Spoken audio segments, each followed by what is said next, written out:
Hello, everyone. Welcome to this new OECD webinar on innovative methods for the assessment of social and emotional skills. I want to start by thanking our panelists for accepting our invitation and to our audience as well for your presence and your interest in being part of this exciting discussion. My name is Daniel Catarina da Silva, and I'm part of the social and emotional skills team here at the OECD, and together with my colleague Adriano Linzarini, we will be presenting OECD's most recent work on this topic, and then we'll moderate the discussion with our excellent panel. Last January, we promoted a webinar to discuss the importance of social and emotional skills and pedagogical strategies to teach them effectively. In today's session, we will turn our minds to assessment, specifically to explore the different innovations we can use to assess these skills. We know, of course, that measuring social and emotional skills is essential to obtain the necessary information about students' strengths and challenges, and only with high quality, rigorous measurement, we are able to identify the needs of the students and also ensure that any social and emotional interventions we implement in schools are actually effective. The problem is that so far we have mostly used a limited portfolio of instruments which do not capture the complexity of behaviors associated with these skills. So today we'll be looking at innovative methods to overcome this issue, as well as discussing how more advanced technologies like virtual reality, biodata, and artificial intelligence in particular can improve the ability to measure social and emotional skills. And of course, we'll also debate the ethical concerns and data issues that these technologies also bring. So to help us discuss these new findings and think about the future of education and how we can best embrace it, we have invited a great panel of experts. They have different backgrounds and professional experiences, and so these different perspectives that they will bring will help us analyze innovations in assessment through vivid discussion. So I have the pleasure of introducing Rose Luckin, who is Emeritus Professor at University College London and founder and CEO of Education Ventures Foundation. Hi, Rose. Hi A there. company that provides training and consultancy to the education sector to help them leverage AI ethically and effectively. Being a recognized academic with expertise on AI in education, Rose served as an advisor to policymakers, governments, and industry around the world. So we welcome you. We also have Clemens Lechner, and I hope I'm saying that right, who is an expert in psychological assessment and educational technology and currently works as Chief Product Officer at Jam Technology. Clemens has more than 10 years of academic research experience on topics such as measurement, statistical modeling, and development of skills and personality. And he has also worked on AI applications in education and training. And last but not least, of course, we also have with us Alan Morgan, who has a background in developmental studies, social policy, and mental health, and who's currently the principal advisor for the Global Innovations for Character Development Initiative with the Templeton Foundation. At Templeton, Alan supports the identification, development, and evaluation of high potential research and implementation projects related to this initiative for character development. Welcome, Alan.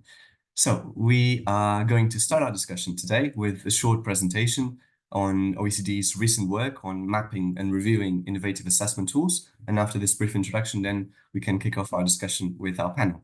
Many of you have already submitted a lot of questions in advance, so thank you for your interest, but you're also more than welcome to leave questions in our chat, since we intend to pick a couple of them at the end to discuss with our panel.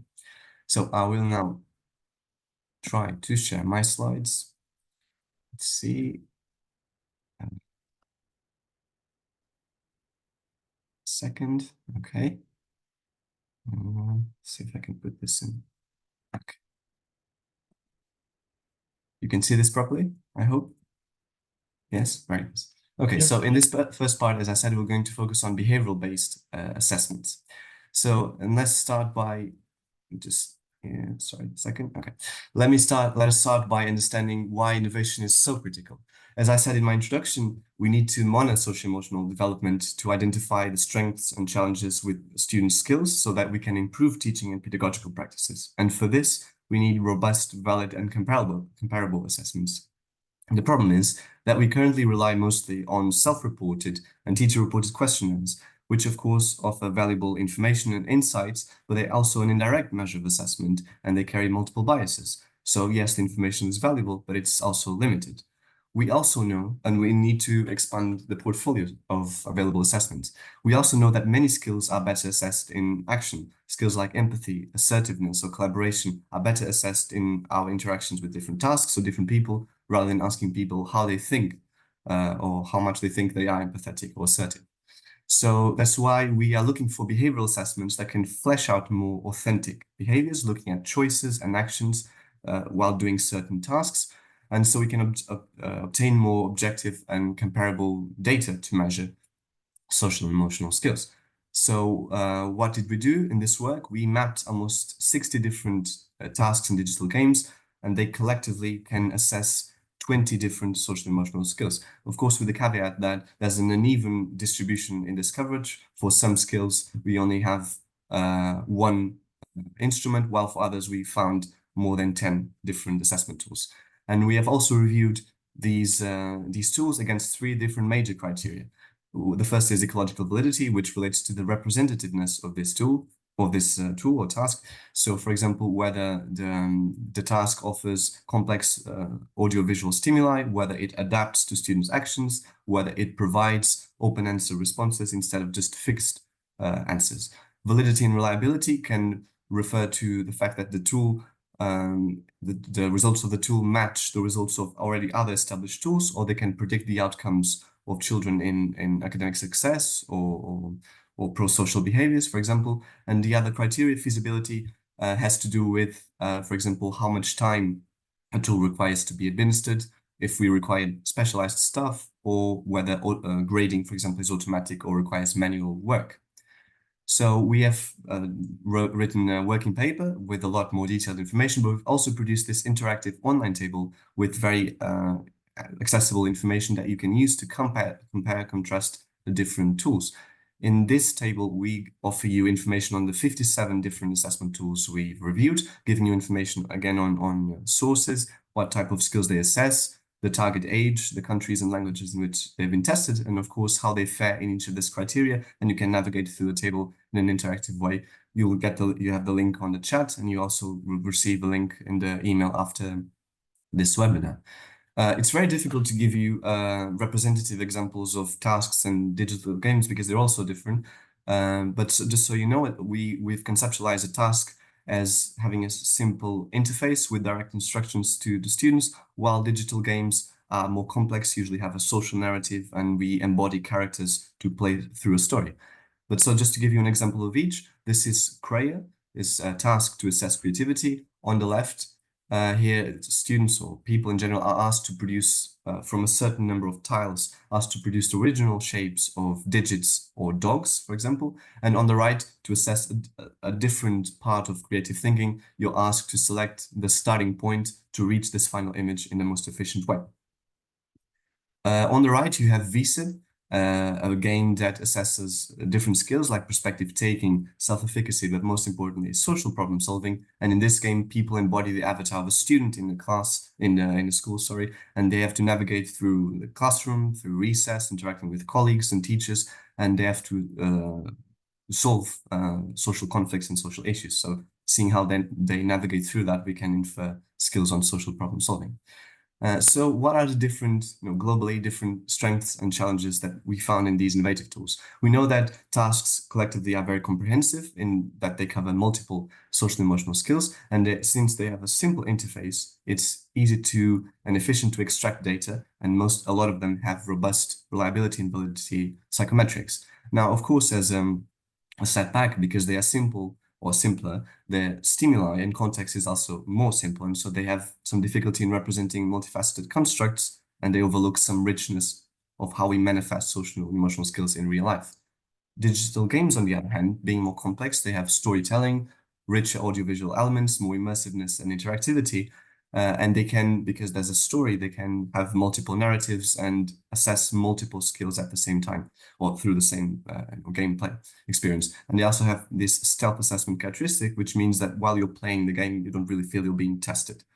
As a setback, they take more time to administer, they're more costly to develop, they're not as tested because they are usually newer developments, and the complexity of these games and the cognitive load can generate data that is more complex to interpret, so more noise in this data.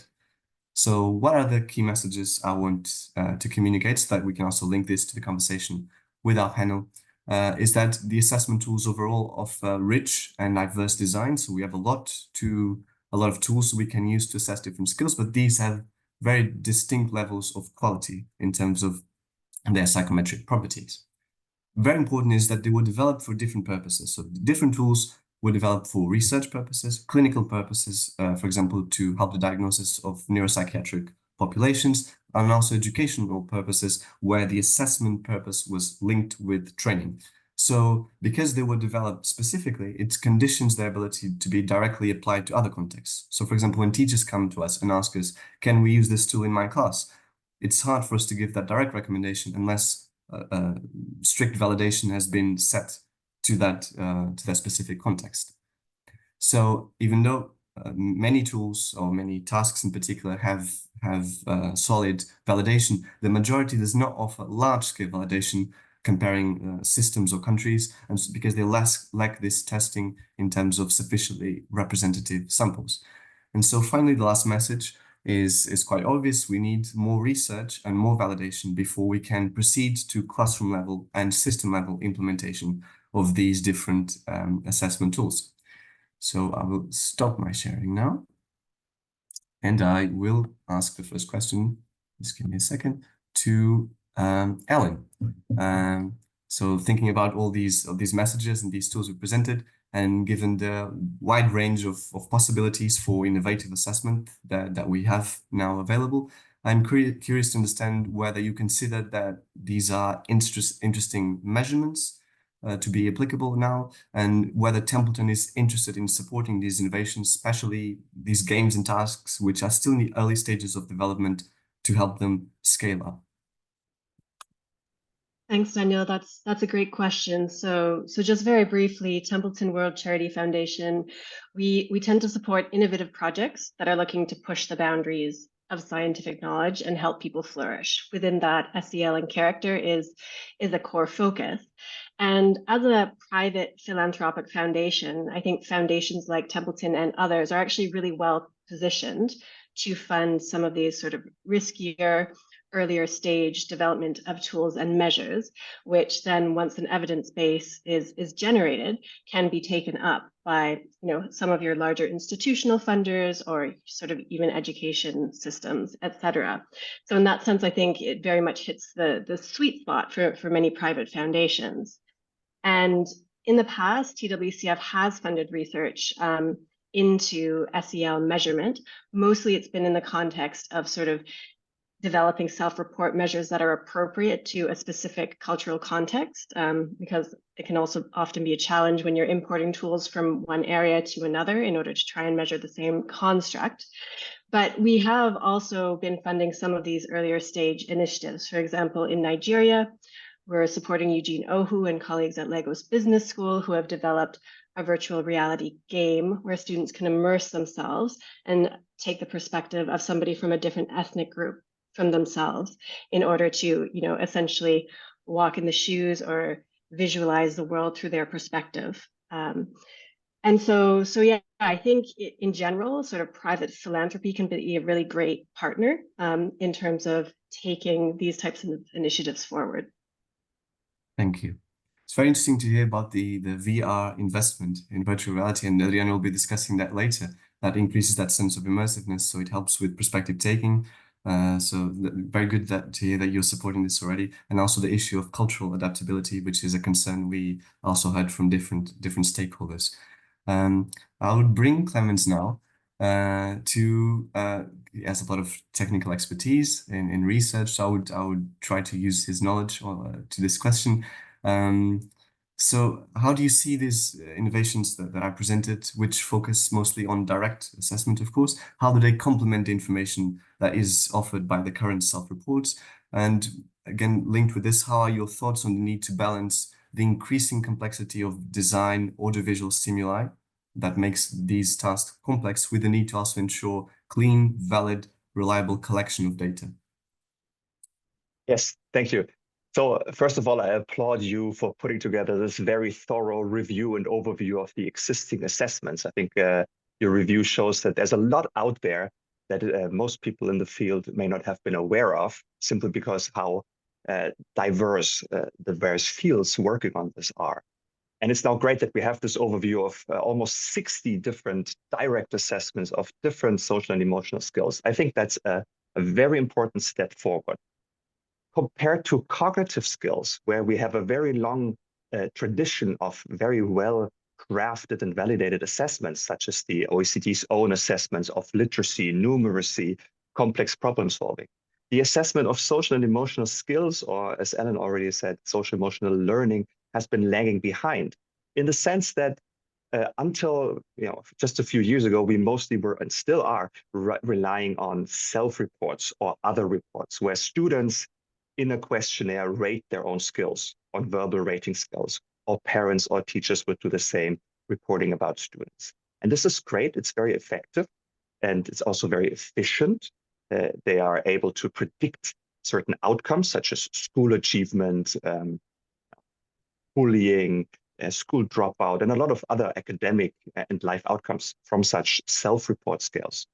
However, it is very clear that they do not really capture what students are actually able to do. They just capture what students say they're able to do. And there's an important difference between self-concepts and actual real-world behavior. And now what these direct assessments do is move us closer to assessing actual behavior in dynamic environment that resemble very closely the real-world situations and tasks that students would encounter.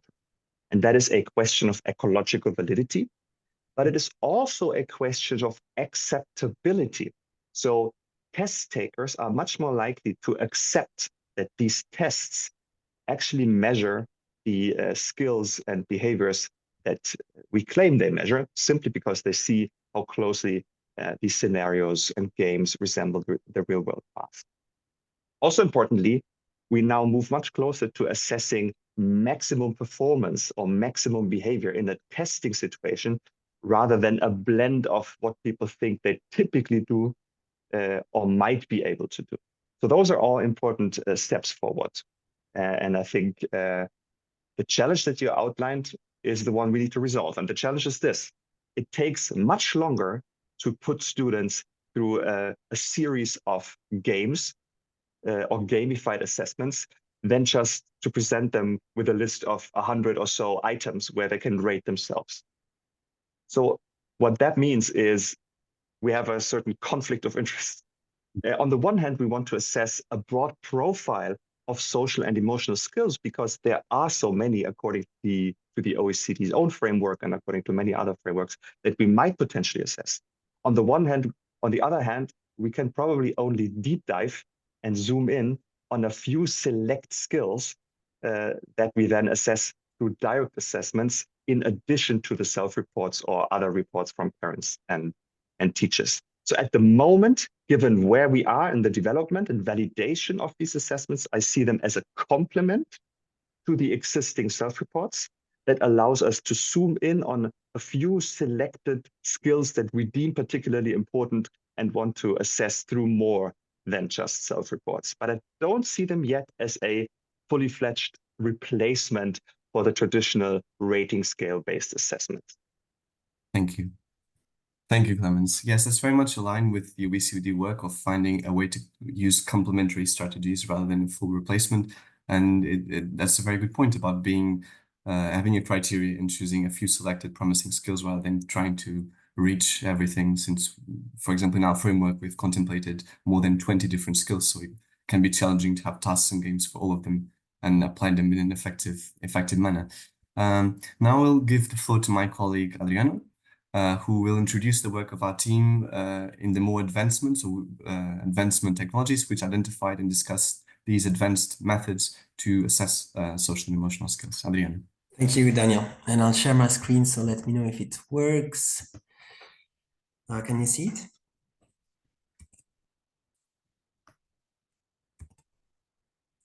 Is it working? Yep. Yeah, okay, perfect.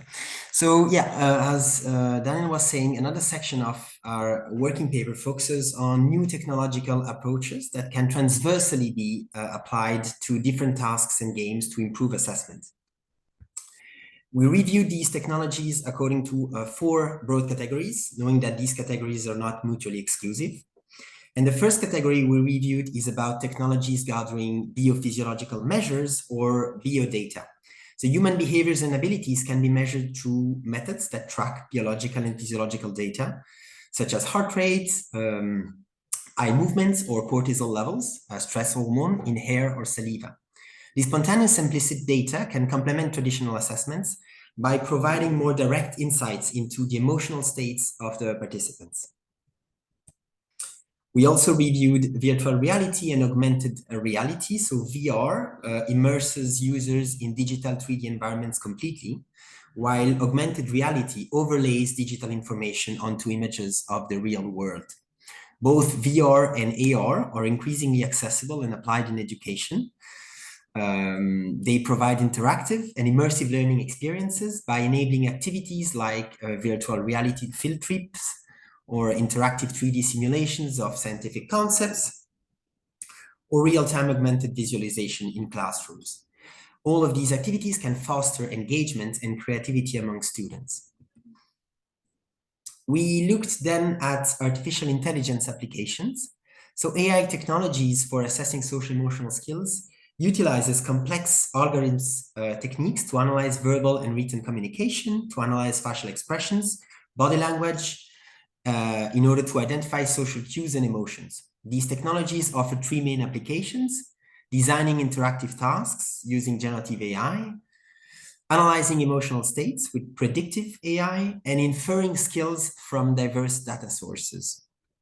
While these applications are extremely promising, this field is very rapidly evolving, with potential for enhancing assessment realism and efficiency, though it remains very early in development for social emotional skills assessment. Finally, we also looked at tools that use digital footprints and behavioral measures for video games. Digital footprints are digital traces that people leave across platforms like social media and forums, either passively or actively. These traces are used to infer personality traits and leadership skills, for example, and they offer a very cost-effective way to assess social emotional skills. The other source of data is video gaming. So recent video games with narrative and choice-driven gameplay allow players to make impactful decisions that influence characters and outcomes, which provides detailed behavioral data for assessing social emotional skills in a very immersive and engaging manner. Now, let's see some of the strengths and challenges of these 4 categories. Well, I won't have much time, so I'll just pick a few, and the rest you can read them in the paper, of course. So biodata, or biophysiological measures, they are extremely adaptable. So many of these techniques can be very adapted and integrated into already existing tasks and games. And of course, this data is spontaneous, so it's less subject to conscious alteration or desirability bias, for example. Challenges related to these techniques is that biodata is complex, and correlation with specific emotions and social emotional skills is not linear or easy to interpret. Also, this data is strongly affected by multiple factors such as stress levels, sleep, food intake, or innate circadian rhythms. VR and AR offer great levels of immersiveness with contextualized social information, richer audiovisual stimuli when compared to tasks or games presented in 2D. And in these situations, participants report very strong levels of engagement and high sense of presence, which can foster motivation, so potentially optimize data collection. The negative aspects is, of course, the current use of VR and AR is targeting mostly learning purposes, much more than assessment. And of course, equipment costs, which is less than before, but it's still quite expensive. So it can limit feasibility of these technologies in a large-scale assessment context. Finally, artificial intelligence and digital footprints and behavioral measures from video games. These technologies and these approaches can strongly improve assessment design while reducing costs and time of development with generative AI, for example. AI can also quickly and accurately analyze large amounts of data from text, gaze, facial expression, gesture, or speech. But applications, as I was saying, are still being developed, so clear validation studies are not always yet available. And AI suffers from strong biases related to culture, ethnicity, gender, socioeconomic status, etc. In short, these new technologies provide powerful tools for better data analysis and broader data sources. But the cost-benefit trade-off of some of these technologies compared to traditional assessments remains unproven. Interpreting data and relating it to actual skills is often complex. There are ethical concerns, particularly in educational context, regarding the use and the storage of data. And last but not least, open access validation research is absolutely essential for classroom and system level implementation. So I'll stop sharing now and I'll turn to Rose for my first question. As AI becomes more integrated into education and society, how can we protect children and education from potential challenges in using AI for social emotional assessment or in general, while maximizing its benefits for learning? In other words, considering these advancements, are you more hopeful or concerned about the future of AI in education? It's a great question. Thank you so much. And like Clemens, I just want to say this is an excellent paper, extremely useful and very thorough.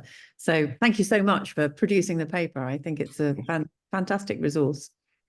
It is a tricky question. I mean, there are challenges for using AI innovation in education in general. And then I think there are more when it comes to assessment.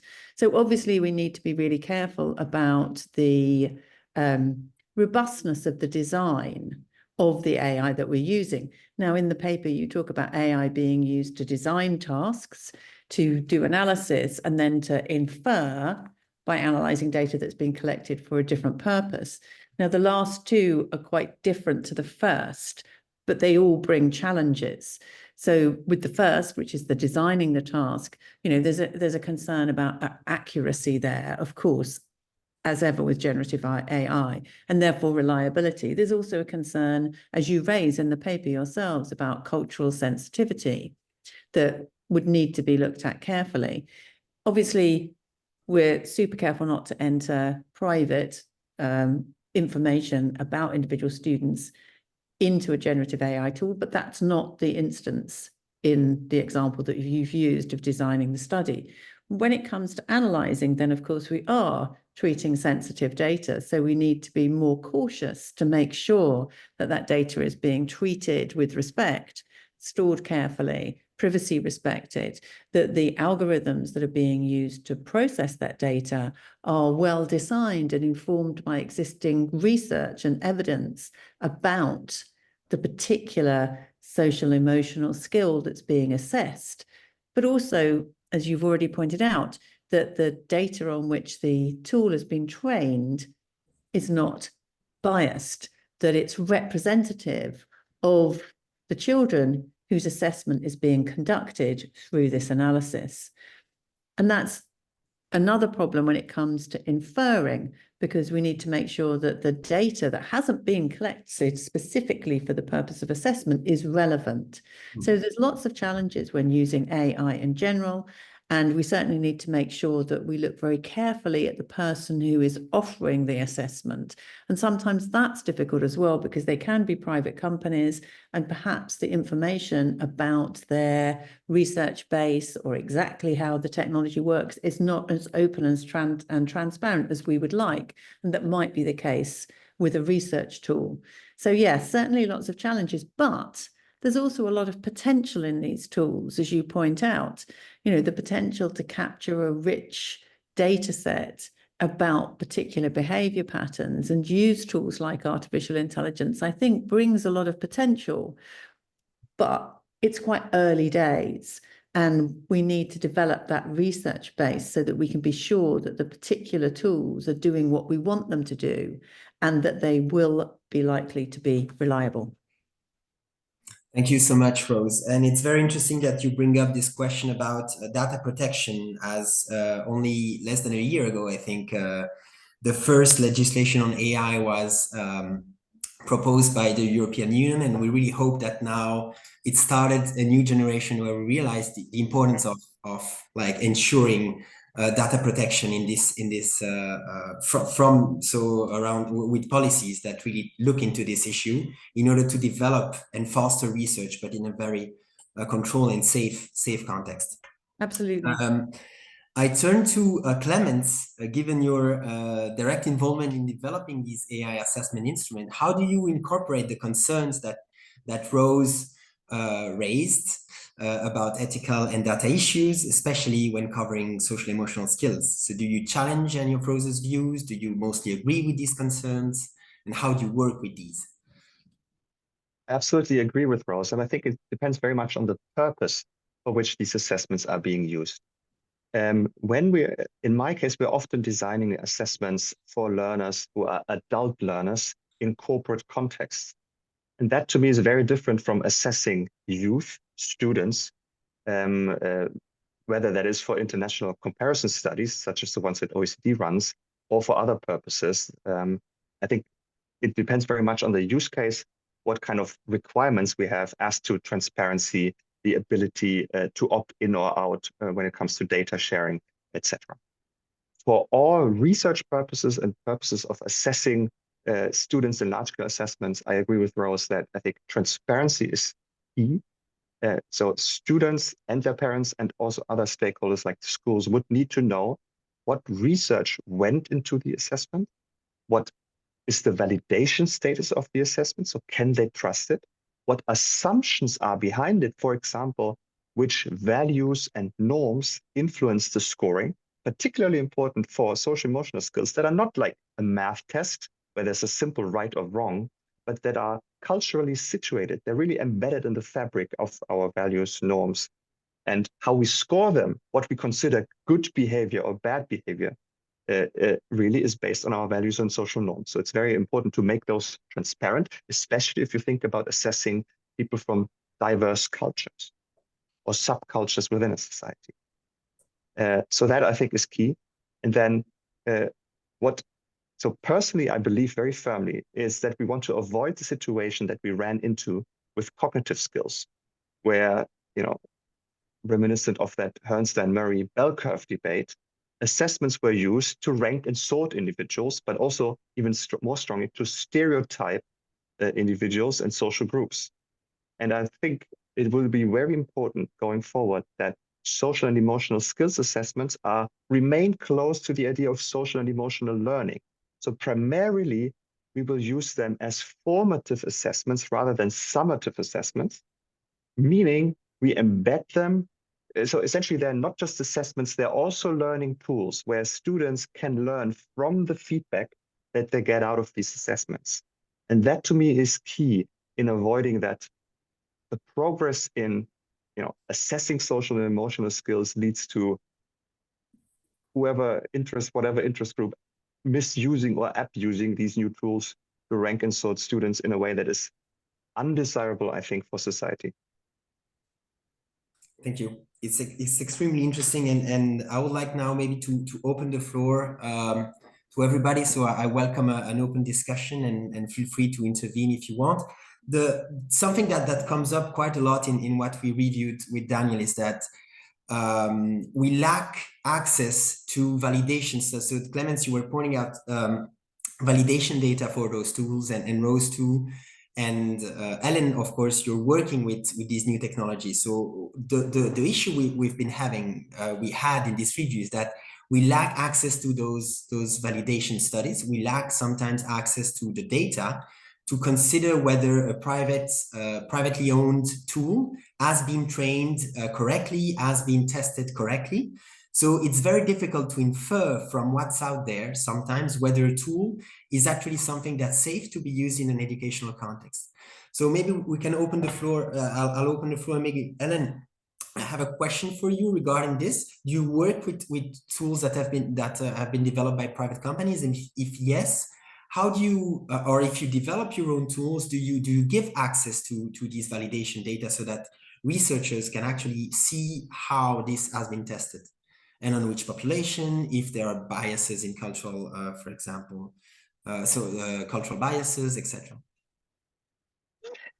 Thanks. These are really important questions. So first, just to clarify, Templeton as a foundation, we're strictly a funder. So we don't actually do any in-house development. We give grants to sort of academics, NGOs, or in some cases, private companies to develop tools. But the way that we try to sort of address this issue of transparency is having a very solid sort of open access research policy. So, there's a very strong trend, obviously, in the research space about the importance of publishing findings in openly available journals that, you don't need to pay a subscription to, so that anyone in the world, regardless of your affiliation, can have access to the information.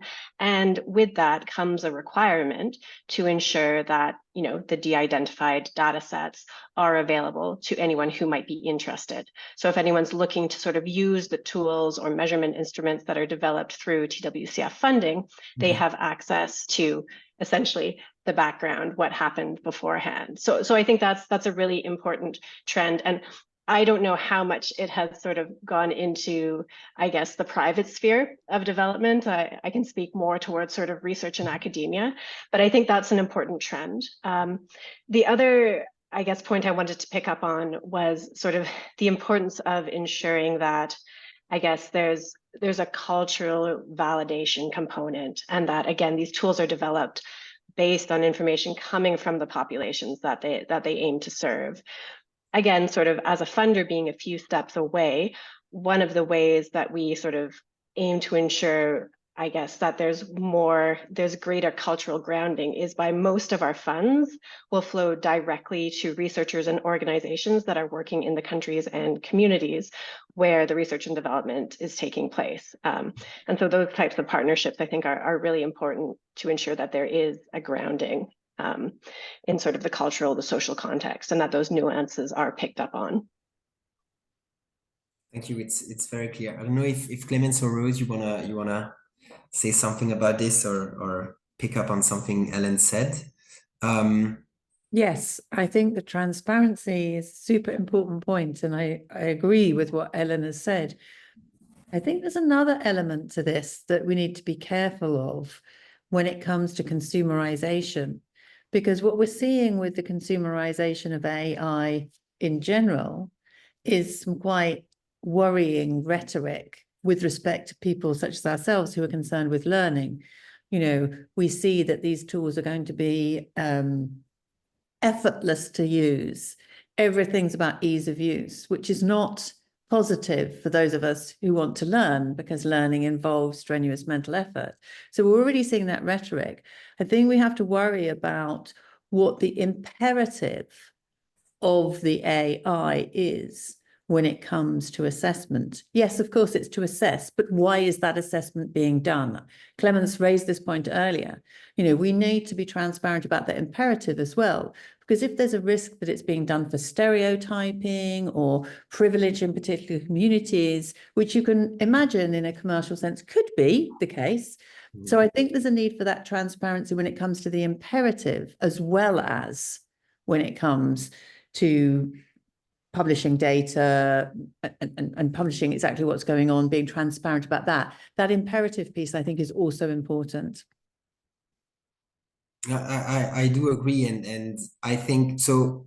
It's both it's more of a question, but do you sense a resistance about incorporating these innovation in education, which seems to be relevant also because people seems to be, or people in community seems to be more and more conscious about these potential issues and challenges, and so it seems to have a negative impact on the implementation of these tools, even the ones that could be safe to use or that could be useful to implement, because there are these concerns, and it feels like sometimes these concerns are not addressed loudly or loudly enough in the public space. I think that's true. And I think addressing them is complicated, because what is transparent for one person may not be for another. We hear a lot about understandable AI or making it easy for people to interpret what's going on, transparency. But that depends on the level of understanding of the individual themselves. And so sometimes the recipient, what seems transparent to us is not transparent to the recipient. So I think there's an issue there. At the moment, because there's so much hype with respect to AI, I think you get people having a knee-jerk reaction that can be negative or positive, actually. It can go either way. But yes, I think when it comes to assessment, because assessment is a very important, highly weighted thing, isn't it? It makes a huge difference to the person who's being assessed, what that result is. I think the knee-jerk reaction against is stronger. So that I think we need to look carefully about what we mean by transparency and how we make sure that the people who might be having a negative reaction really do understand what is happening. And therefore, we need to be very clear that what is happening is ethical. I've done a lot of user testing in the past 5 years in 3 companies that I worked in which we had AI assessments and learning interventions. And it's very polarized. That's very interesting. So on the one hand, there are people who are completely opposed to anything related to AI for the very reason that there's this hype that Rose, I think, aptly described, and a lot of discussions that highlight the risks of AI. So people have some people, it's not a small group, have grown averse to anything that involves AI, and they will just not accept assessments that involve AI. On the other hand, I have heard quite a few voices of learners or test takers who are very happy with being assessed by AI because they believe that it is more objective than being assessed by a human.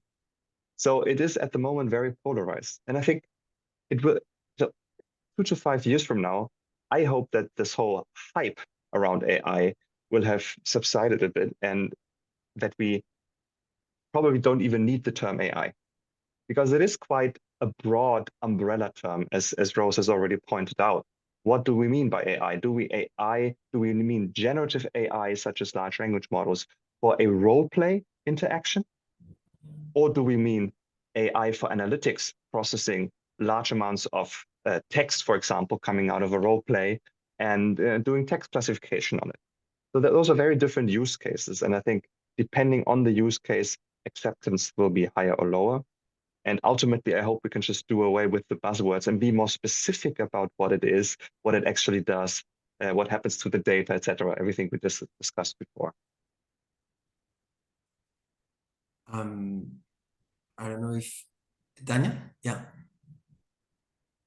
I would like to go back just to one point that Clemens made before, not in this answer, the answer before, where you said we should focus the use of these assessment tools to formative assessment rather than summative assessment to avoid selection and creating a stereotype of students.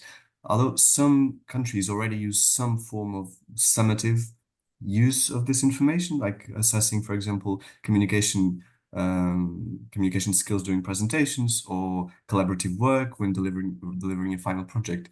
Since we'll probably have more of these innovative tools in the future, how would you argue against summative assessment, or would you think, depending on specific skills, not others, for example, collaborative work might be more meaningful, not empathy, not so much?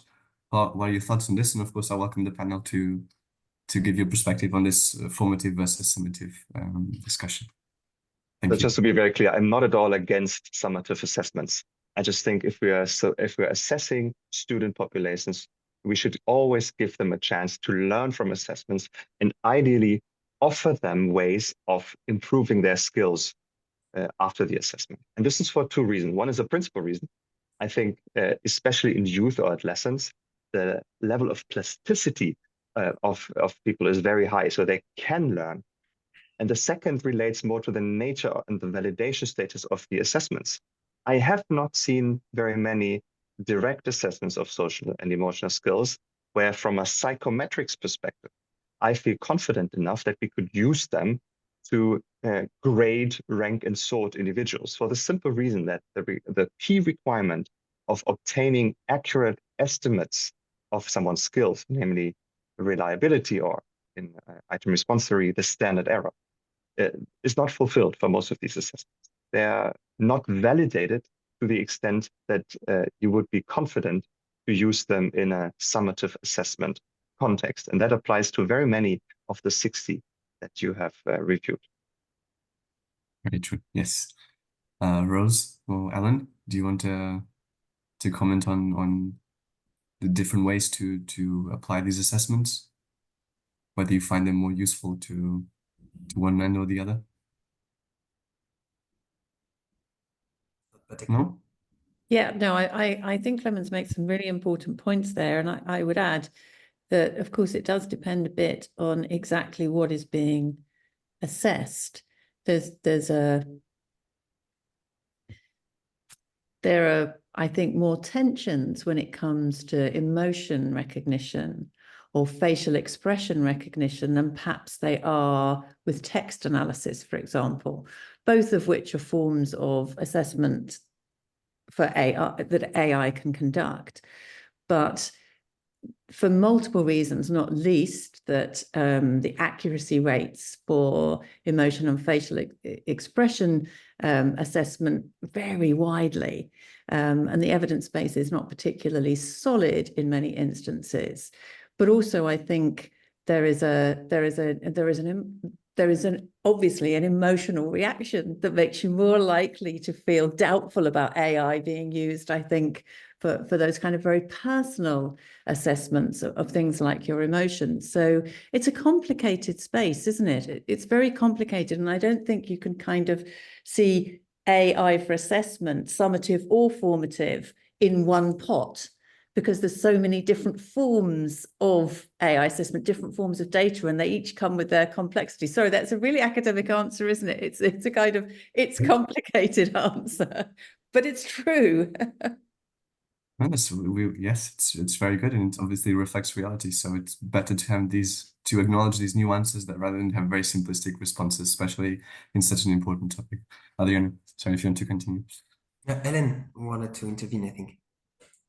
Sure, I was going to add a comment. It takes the conversation in a slightly different direction, so apologies for that. But I think one question that sort of we as a community of people interested in sort of these issues also needs to ask is sort of, to what extent are we equipping sort of researchers, teachers, students, anyone who is potentially interacting with these tools with, in many ways, the socio-emotional skills and competencies that we need to engage with them in a productive way and in a critical way, because sort of skepticism is not the same as critical thinking or judgment or perspective taking. So, in many ways, it takes us full circle to the importance of socio-emotional learnings and socio-emotional processes in innovation and technology. It presents new challenges, it presents new skills. And I think that there's often a lack of sort of critical engagement of the extent to which people from different communities are equipped to engage in sort of a productive way. And I think that that's a really sort of interesting area of exploration, especially when it comes to children and youth. It's an excellent point. And actually, we were very positively surprised when we did the review, because we found some tools that actually do not use AI to assess social emotional skills, but do assess social emotional skills in the context of AI interactions. And for example, creativity, which is a social emotional cognitive skill, let's say, has been tested. So they have developed, and the CREA tool, the CREA suite that Daniel presented, it has one of the tools they're developing. It's I forgot the country of the team, sorry. So I'm sorry. But they are developing a tool basically where they measure the ability, creativity, production of a person interacting with an AI tool they developed. And it's very interesting because it changes the question, right? It's not anymore about just having social emotional skills. It's about having social emotional skills and implementing those skills in a world where AI will at some point take a major importance, and whether these tools will be everywhere in our work context, but are already there in our social context. When we look at, for example, social media that uses algorithms to produce or select our feeds and select what we're looking at. So I agree with you, Ellen. It's very important to now go beyond this question of what are these tools, what are social emotional skills, and start considering what are the social emotional skills we need to interact with those tools, and how can we also start measuring these abilities and develop these abilities in children and students. I'm mindful of time. I don't know, Clemens, you want to add something? Yeah. I just want to add something that we will not be able to resolve through any technology, and that is very important to bear in mind. I've briefly alluded to it before. And for social and emotional skills, it's very important to bear in mind that they are very culturally laden. So the social norms, values, and beliefs of a society and community are very important in determining what we believe is optimal behavior, what it means to be at a high level of a skill. And since antiquity, and that's not only true in Western culture, but also if you look at Chinese philosophy, Confucius or Mencius, there was the idea that it's always about a certain optimal region in the middle of two extremes, the golden mean, that idea. So it's not the case for social and emotional skills, or I can come up with very few examples where more is necessarily better. You want to strike a balance. And you want to be able, as a student learner, to know when to take what action. So this idea of meta-regulation, being able to recognize, read situations, and select appropriate behaviors according to also beliefs, values, and social norms is very important. And I do not see this kind of thinking, which is foundation to a lot of the authors in research on character strength, a related area, reflected in the AI tools that we have at our disposal. I think what it means is two things. One is, let's not make it too simplistic when we assess skills. Let's be mindful that more is not always better, and that the situation matters, reading the situation, selecting behaviors in a situation, not just carrying out certain behaviors. And the second is, I think we need to give communities some control over what they count as desirable behavior or undesirable behavior attached to a certain skill. And that may be very different. So leadership, for example, or consoling someone, being socially warm, will express itself very different in different communities and cultures. And that is something that I would like to see reflected in the future tools that are being developed.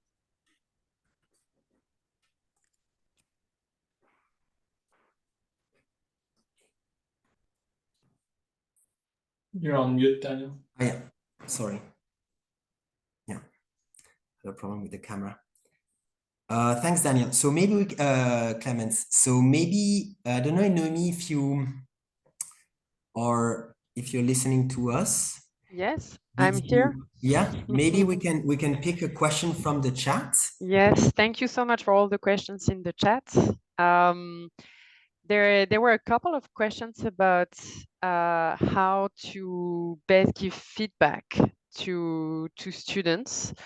What are the best practices for incorporating real-time feedback in the assessment of social emotional skills? And there was also another question about AI being seen as a tool that can reduce teachers' workloads, especially in regards to giving feedback.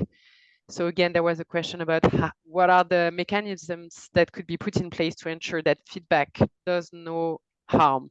So I think this was more in the context of formative assessment, and perhaps we could elaborate a little bit more on that. Any reaction from the panel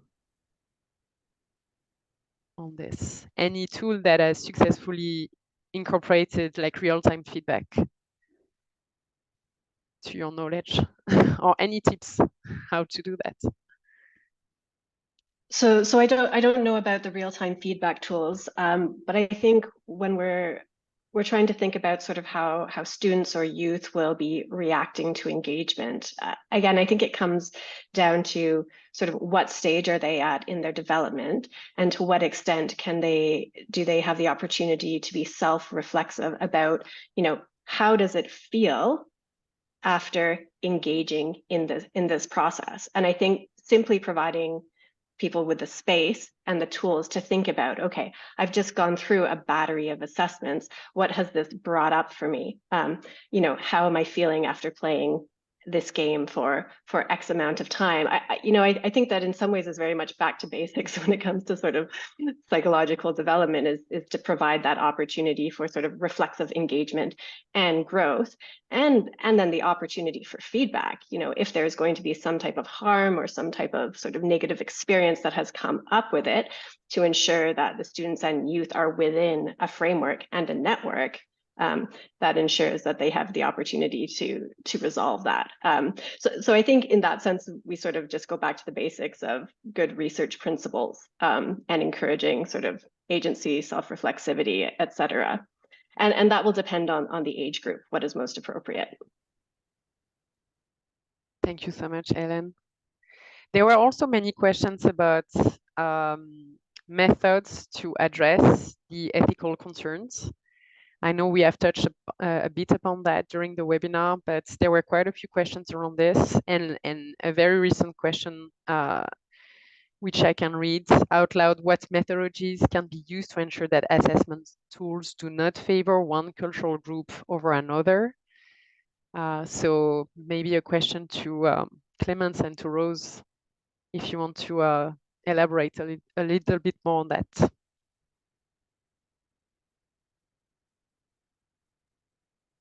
I go first, Rose? Sure, you go first, Clemens. Oh, I go first.